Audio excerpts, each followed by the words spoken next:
this next question, again, this is from our friend here, Andrea.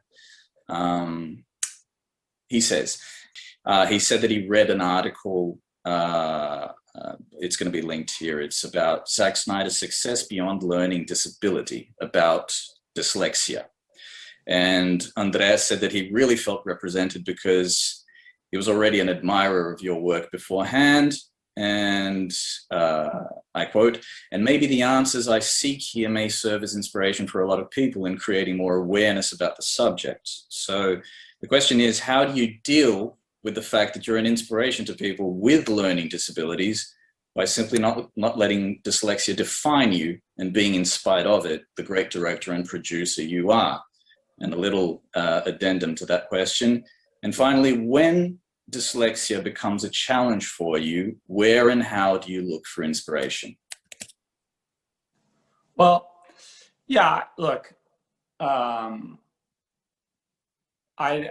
have no problem talking about it in the sense that, like, you know, it was a challenge for me when I was, you know, young and in school, and all I wanted to do was make movies because that was the thing that I got great pleasure from and reward from. And, you know, I love books and I'm an avid reader, but I just have a hard time, you know, because of, you know, the way that I perceive. But, you know,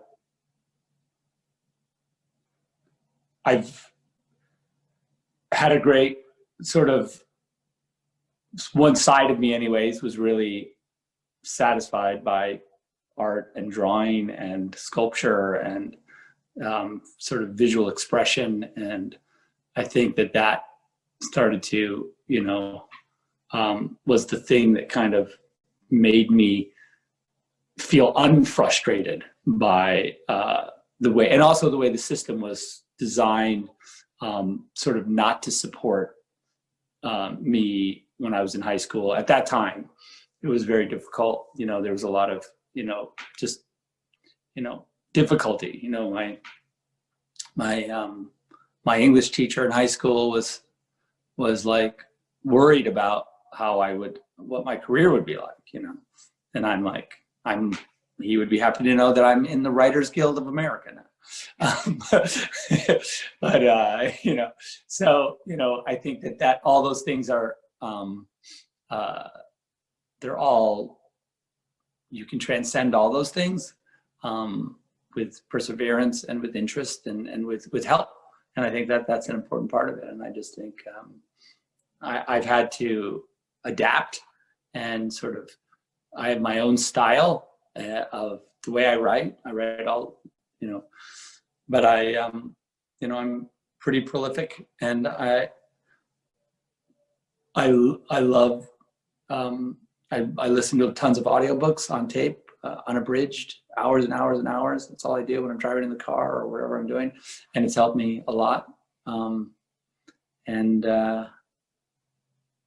Yeah, I mean, I just hope that anyone who feels trapped or frustrated by the world in general, you know, they need to just, I think that we all have like a magic spark, and you need to just find the thing that makes you, you know, inspires you and